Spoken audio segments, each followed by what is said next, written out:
This guy is, the most insane conspiracy theorist that's ever come down the pike. And he's got, this giant audience of angry white people who think that their government is out to get them.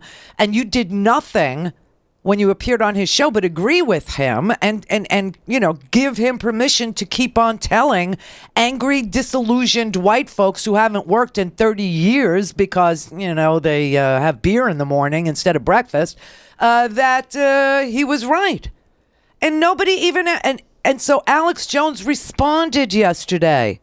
And he came out like, blazing until he started to move his lips and speak. He was really upset that he said that Oklahoma City was a false flag operation.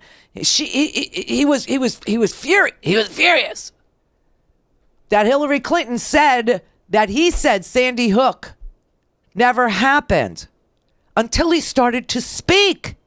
And then he made her case. Okay, I hate to tell him that the guy who committed that heinous murder, that mass murder in Orlando at the Pulse nightclub, he was American. He's an American citizen.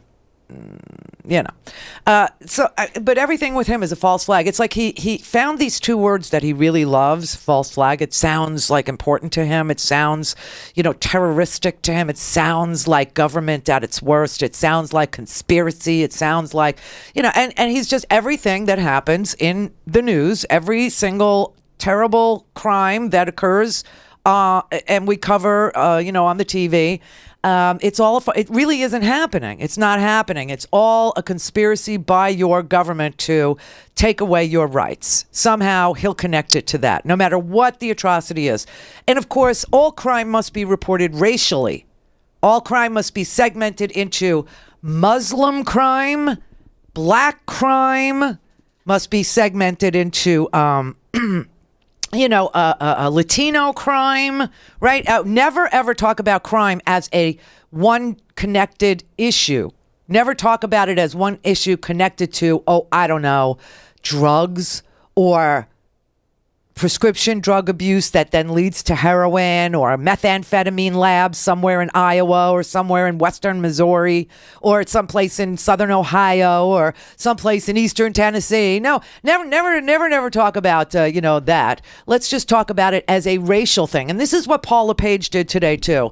Paul LePage, the Maine governor, he's the governor of all white Maine, said, this guy who is no stranger to offensive and inflammatory and bigoted remarks, came out with a doozy. He said, he was talking about drug traffickers in Maine, and he said, these aren't people who take drugs. These are guys by the name of D-Money and Smoothie and Shifty.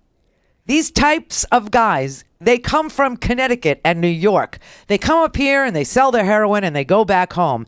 Incidentally, he said, half the time they impregnate a young white girl before they leave, which is really the sad thing, because then we have another issue we have to deal with. Now, the spokesman for LePage said, the governor isn't making comments about race. Race is irrelevant. Impregnating young white girls, he shouldn't have said that. Maybe he'll clarify his remarks. I tried to explain that Maine is essentially all white. So I should have said Maine women.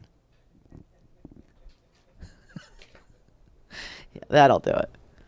I mean, this is a guy who has said he was Donald Trump before Donald Trump was Donald Trump. This is a guy who has compared the IRS to Gestapo and accused a Democratic lawmaker of being the first one to give it to the people without providing Vaseline. Vaseline. What era are you from? Last summer, he screwed up his own veto. He was trying to reject a bill after it had already been enacted into law. He's another one that just doesn't feel constrained by, laws and reality. These are the people who want to be in control, and when they are, all hell breaks loose.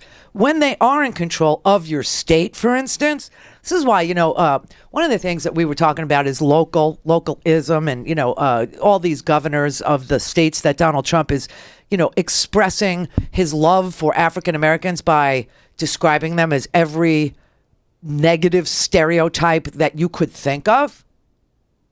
Can't walk down the street, they'll shoot you. Can't go to school. And school is one of the main things, right?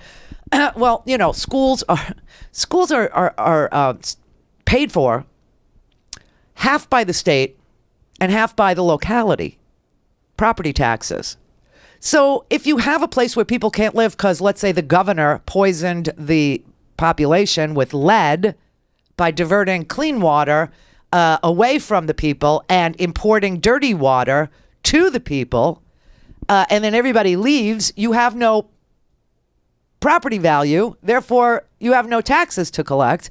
No one wants to live there anymore. Everything goes to hell for the people who can't get out of there, right? And so one of the things that we should work on and demand is a constitutional amendment in every single state, because this isn't federal stuff. This is every single state.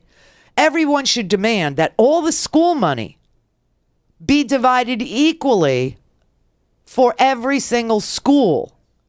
Equally.